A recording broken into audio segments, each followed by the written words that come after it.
से एक टावल ले लो, मंटू का एक नावल ले लो, और वेरीफाइड मैट्रिक की डिग्री नहीं मिली तो क्या हुआ, झोली में ही चावल ले लो।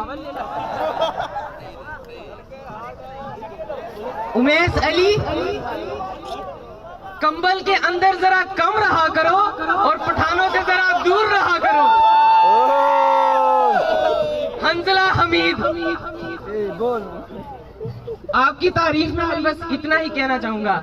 आजो आंटी कर लो छांटी, लग गई सेल फ्लैट है। तौंसा वालों उठा लो इसको, पीस बड़ा टैग है।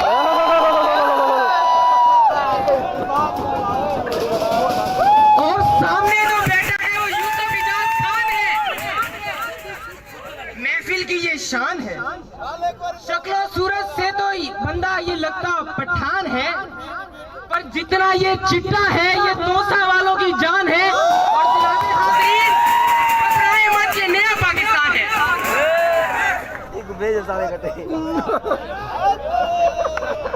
जो कुछ मैं बोल रहा हूँ सच लो इसको मान, तकरीर सुनकर तुम खुद कहोगे अमेजिंग जान, अमेजिंग जान।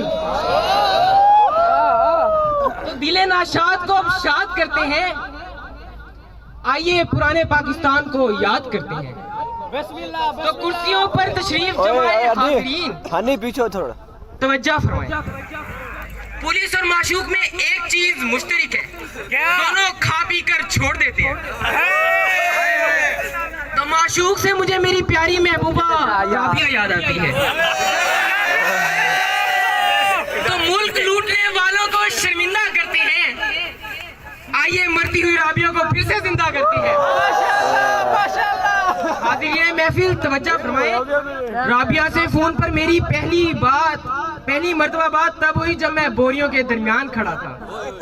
अंकल जी, फिर बातें हुई, मुलाकातें हुई, दिन हुए, रातें हुई, और राबिया के प्यार में 2 साल रहा पिस्ता।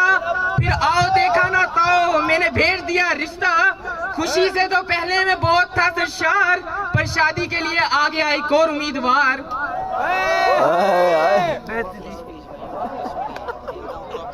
उससे पहले कि हम दोनों में होती सिलेक्शन, हम दोनों के दरमियान तय पा गया इलेक्शन। तो इलेक्शन वाले रोज मैंने राबिया को फोन किया और कहा शाम तक मेरी कामयाबी का तुम्हें लग पता जाएगा। राबिया तुम्हें क्या मालूम, मुझे बहुत मजा आएगा, आप सबको भी बहुत मजा आएगा। लेकिन मेरे हरीफ ने मेरा दुख बढ़ा दिया और देखते ही देखते मुझे इलेक्शन हरा दिया। सब तो समझ रहे थे मैंने चुप साध ली, पर मैं चिल्ला उठा के हो गई है धांधली।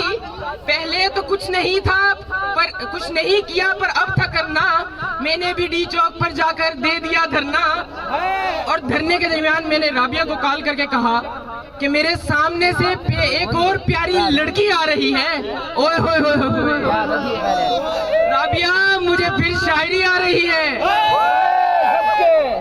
मगर हाय अल्लाह, मैं क्या करूं, मैं बहुत दूर हूं, मजबूर हूं।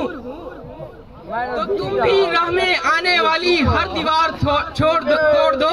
राबिया मुझे छोड़ दो, राबिया मुझे छोड़ दो, राबिया प्लीज मुझे छोड़ दो। छोड़ी तो थी।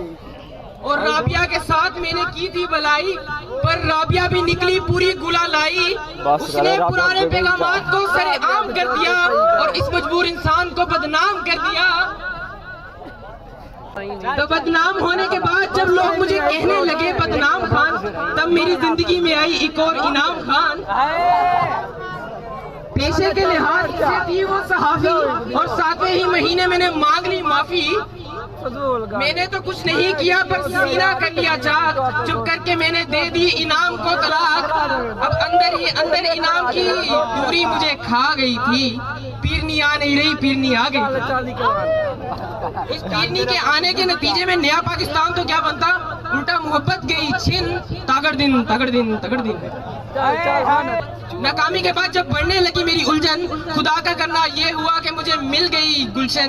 तो जनाबे सदर आंखें उसकी कच्ची खुमार की मानिद, होंठ उसके पक्के अनार की मानिद, कठीला बदन उसका 2 धारी तलवार की मानिद।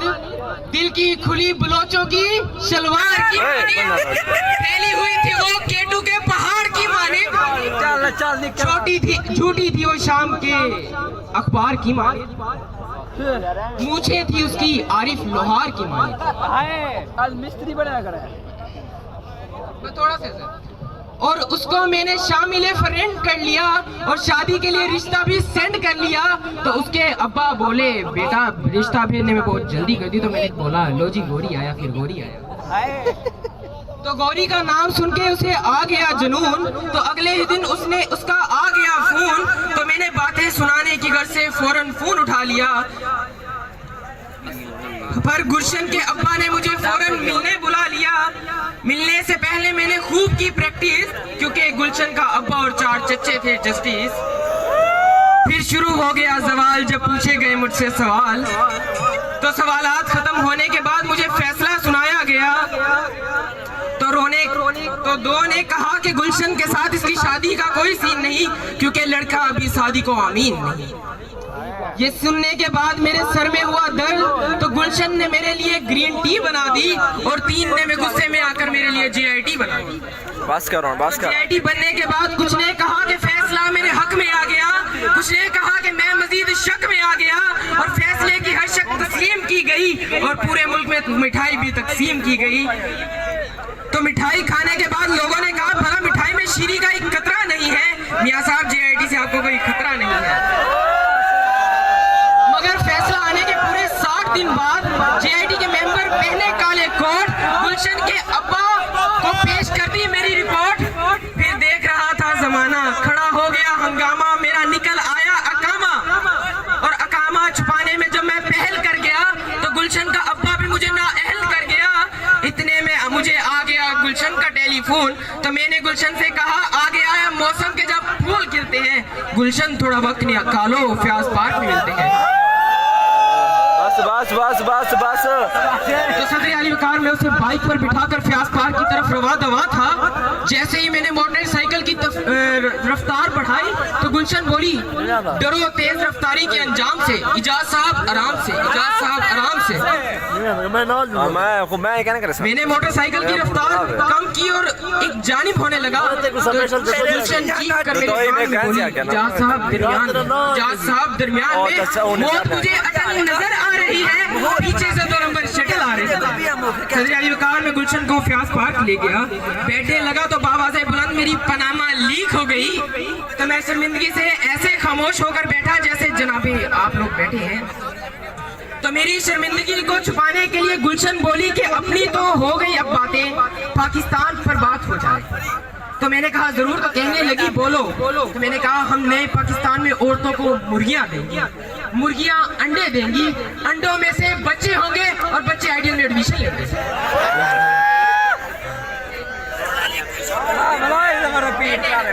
जब मेरी शर्मिंदगी में भी कमी आ गई तो उसकी आंखों में भी थोड़ी नमी आ गई।